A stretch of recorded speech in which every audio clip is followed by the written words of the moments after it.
ঘড়িতে বাজে সকাল 7টা বাজতে 5 মিনিট বাকি। তো হ্যালো এভরিওয়ান, কেমন আছো সবাই? আশা করছি সবাই খুব ভালো আছো। আমার চ্যানেলের আরও একটি নতুন ব্লগে জানাই সবাইকে স্বাগত। তোমরা দেখতেই পেলে এখন ঘড়িতে বাজে 7টা বাজতে 5 মিনিট বাকি, আর এখন আমরা ব্যাগপত্র গুছিয়ে বেরিয়ে পড়েছি। আজকে আমরা মিরিক হয়ে যাব শিলিগুড়ি, ওখান থেকেই আজকে আমাদের ট্রেন। বিকেল 3:40-এ আমাদের ট্রেন। আমরা কয়েকটা স্পট ঘুরতে ঘুরতে শিলিগুড়ি যাব। আজ দার্জিলিংয়ে আমাদের চতুর্থ দিন এবং শেষ দিন।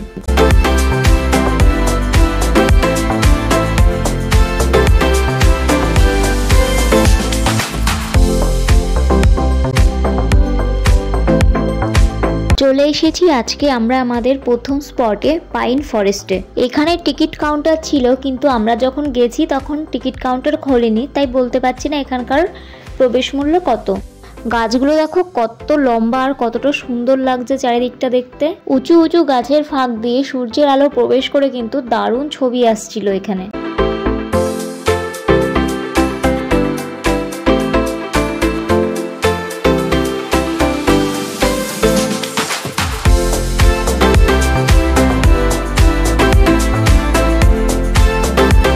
এরপর আমরা চলে এসেছি নেপাল বর্ডারের ভিউ পয়েন্টে। এখান থেকে কিন্তু কাঞ্চনজঙ্ঘা খুব ক্লিয়ার দেখা যাচ্ছিল। টাইগার হিলে যেরকম দেখেছিলাম তার থেকে অনেকটাই পরিষ্কার এখানে দেখা যাচ্ছিল। আর এই জায়গাটা এতটা সুন্দর লাগছিল, পুরো নীল আকাশ, অসাধারণ দৃশ্য। তো আমরা এখানে নেমে কয়েকটা ছবি আর ভিডিও বানিয়ে নিলাম।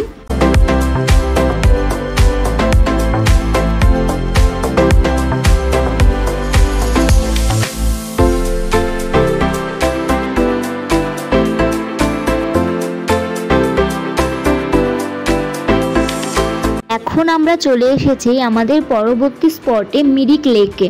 এখানে ঢুকেই প্রথমে রয়েছে একটা বাচ্চাদের পার্ক, যেটার প্রবেশ মূল্য ছিল 10 টাকা। আর এই যে হলো সেই লেকটা কিন্তু অনেকটাই বড়। এখন সময় হয়ে গিয়েছে সকাল 11:15, তাই সকালের খাবার সবাই এখন একটা হোটেলে ঢোকা হয়েছে, সেখানে খাওয়া হবে। খাওয়া দাওয়া করে নিয়ে তারপর লেকটা ঘুরে দেখ। সবাই যেহেতু গাড়িতে যাবে আর দুপুরে সেইভাবে হয়তো খাওয়া হবে না, ওই জন্য সকালে সবাই ভাত খেয়ে নিচ্ছে। সবাই ভেজ থালি নিয়েছিল। এখানে ছিল ভাত, ঝুরঝুরে আলু ভাজা, পাঁপড় ভাজা, স্যালাড, আলু পোস্ত আর সব রকম সবজি দিয়ে একটা তরকারি, আর একসাথে 2 জায়গায় ডাল দিয়ে গিয়েছিল।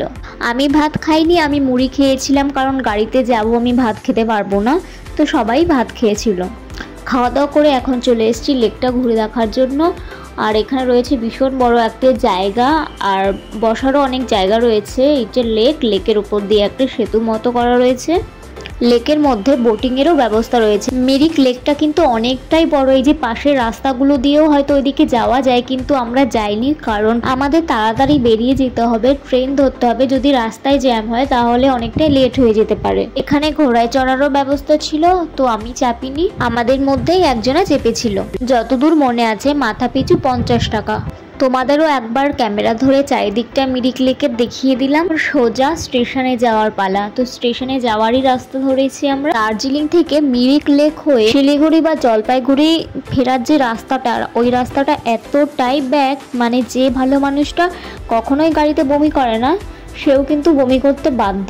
রাস্তার দুদিকটা ছিল কিন্তু অসাধারণ সুন্দর।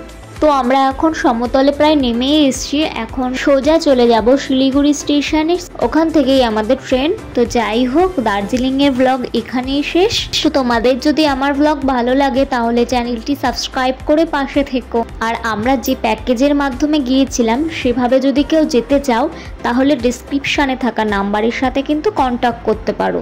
তো ভালো থেকো, সুস্থ থেকো, দেখা হবে আবার একটা অন্য কোনো নতুন ব্লগে। বাই।